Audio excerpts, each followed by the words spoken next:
কেমন নুবের মতো মুখটা করেছিল দেখলে রিয়াকশানটা একবার।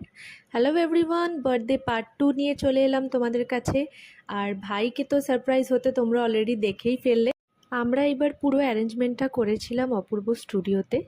তো এখানেই অঙ্কিতা, অপূর্ব, আরও বাকি যারা ছিল তারা সব ছিল। আর ক্রিশ আর প্রীতমকে তো ও একেবারেই এক্সপেক্টই করেনি।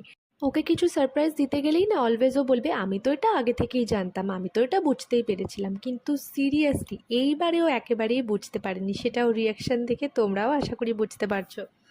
তো এবার তো উনি একেবারে ফুল সারপ্রাইজ হয়ে গেছে, দেখো বুকেটা নিয়ে কি করছে। আর ওরা সবাই মিলে উপর স্টুডিওটাকে খুব সুন্দর করে বেলুন দিয়ে সাজিয়েছিল। ওখানে দাদাও এসেছিল।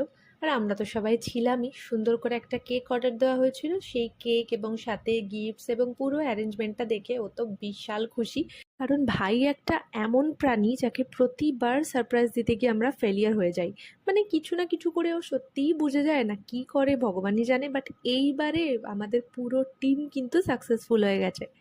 কোথাও কোনো সময় কেক কেটে কাউকে খাওয়াবে না, এতগুলো মানুষ যে কষ্ট করে সব কিছু অ্যারেঞ্জ করেছে বা কিছু নাথিং, নিজেই আগে পটাশ করে খেয়ে নেবে।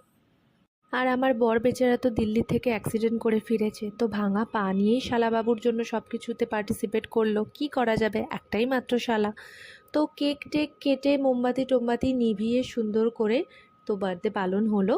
আর অপু স্টুডিওতে আরও একটা করার কারণ হচ্ছে ওর যে এত রকমের ভ্যারিয়েন্ট টাইপ অফ লাইটস রয়েছে, সেইগুলো দিয়ে জায়গাটাকে আরও খুব সুন্দর করে সাজানো গেছিলো। সেই দিনকে সত্যি আমিও এত এক্সস্ট ছিলাম, তো বাড়ি ফিরে রাত্রি 10টার সময় স্নান করে চলে এসেছি ভাইয়ের বার্থডে পার্টিতে। কি করা যাবে, আমারও 5টা নয় 7টা নয়, একটা মাত্রই ভাই।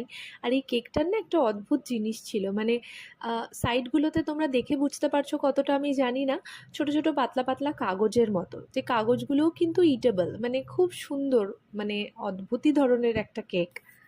যাই হোক, খুব সুন্দরভাবে সাকসেসফুলি আমরা ওর বার্থডে পার্টিটা পালন করলাম। আর কি, কেক টেক কেটে খাওয়া দাওয়ার পর সকলকে খাইয়ে দেওয়ার পর গিফটসগুলো দেখেও খুব খুশি। সারপ্রাইজিংলি কেক কাটার পরে না এই গিফটস খোলার পর্বটা খুবই ইনোভেটিভ একটা। যদিও সব সময় প্রতি বছরই কিছু না কিছু আমরা পেতেই থাকি, অলওয়েজ কেউ না কেউ দিতেই থাকে, তা সত্ত্বেও এই মোমেন্টটা খুব অদ্ভুত। মানে আমারও যখন জন্মদিন হয়, আমাকেও যখন কেউ কিছু গিফটস দেয়, তো দেখি যে র্যাপ আপটা খোলার পর কে কোনটা দিয়েছে, সেই যে দেখার একটা কিউরিয়াসিটি। তোমরা জানিও তোমাদের কার কীরকম বার্থডে সেলিব্রেশনের এক্সপিরিয়েন্স আছে, অবশ্যই খুবই ভালো এক্সপিরিয়েন্স হবে, সেগুলো প্লিজ আমার সাথে শেয়ার করো।